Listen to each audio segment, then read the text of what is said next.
Good evening or good day, grade 6. This is Teacher Mabs, obviously. I've decided to make the first part of hopefully a series of video lectures to continue our lessons on oral language development. Today, what I want to talk to you about would be how to explain a process. So, when you explain a process, you are usually trying to describe how to do something or how to make something. It's commonly seen or heard when someone wants to come up with something.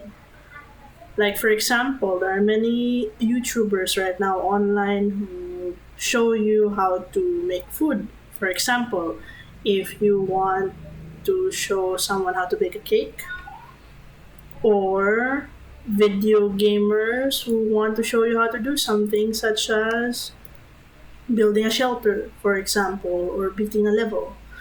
And still others will explain some uncommon processes like, let's say, how to have fun indoors.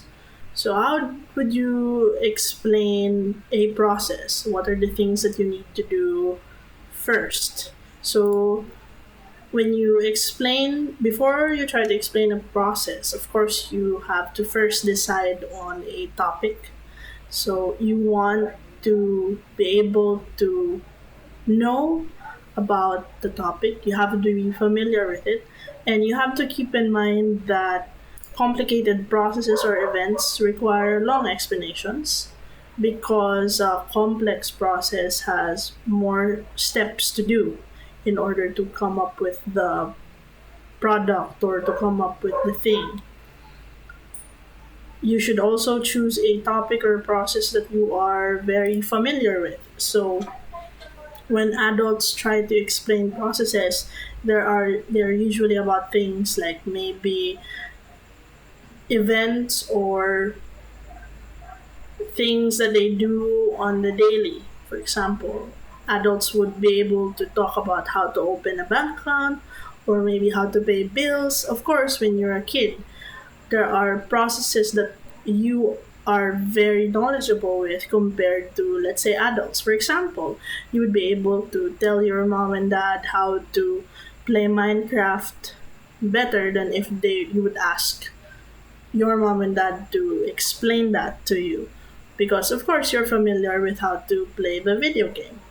So you have to keep in mind that when you're explaining a process, you use particular transition words or signal words. So, in the beginning, when you're starting with the first step of your process, you can use signal words, right? Like first, or to begin with, or firstly.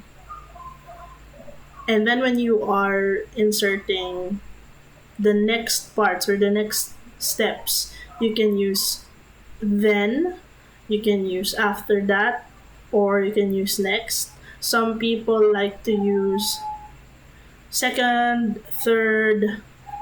For the upper grades, I recommend that we use these signal words.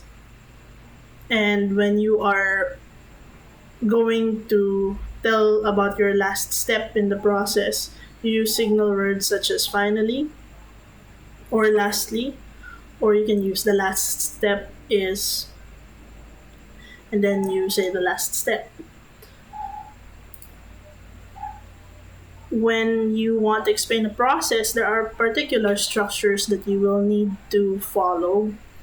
It can vary, of course, depending on the process that you want to show, but the main process or the main structure would be you have to introduce what you want to talk about first.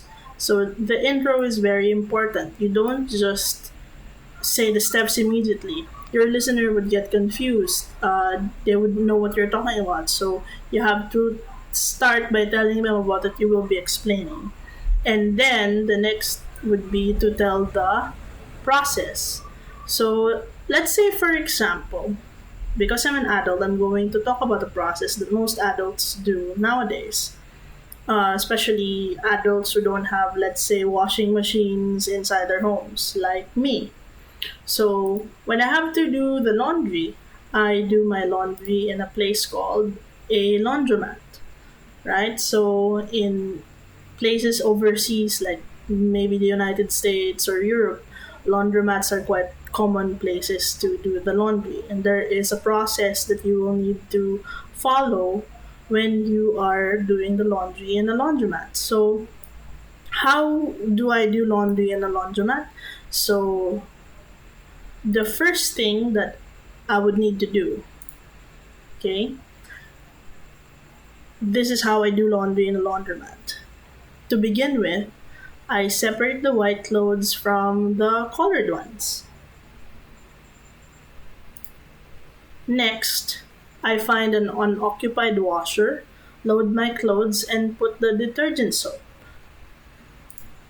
Then, I set the wash type and wait for it to finish. After that, I remove the clothes in the washer and put them in the dryer so that they can dry up fully. Finally, I fold all the dry clothes, put them in a basket, and pay at the counter. Although, in places like in the US, for example, you don't have to pay at the counter, you can use quarters. But here in the Philippines, most laundromats will have you pay after doing or finishing your laundry. All right, so that's how you explain the process. So take note that when I was explaining the process, I was using signal words. So for example, on the first step, I used to begin with here.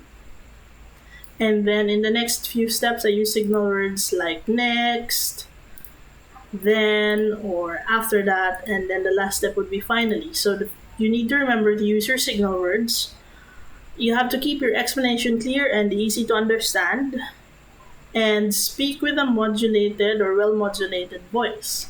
So that's how that's how you are supposed to explain a process. So what you're going to do next is you're going to do this assignment.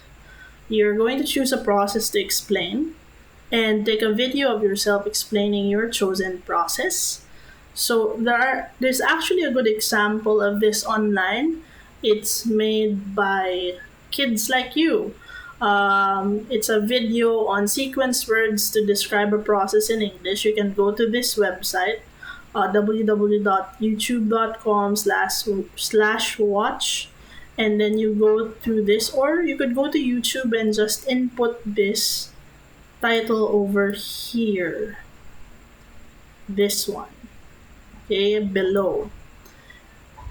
Once you have done that, you can watch that, or you don't have to. You can just go straight to making your own video, and then please have your parents upload the video online in the Edmodo account that your parents have set up for you. You can upload it as soon as you're done with it. I'm going to be putting up an assignment along with this video presentation. So that's it for today's lecture. Thank you for listening, and I hope you guys have fun with making your old task. Good day to you all.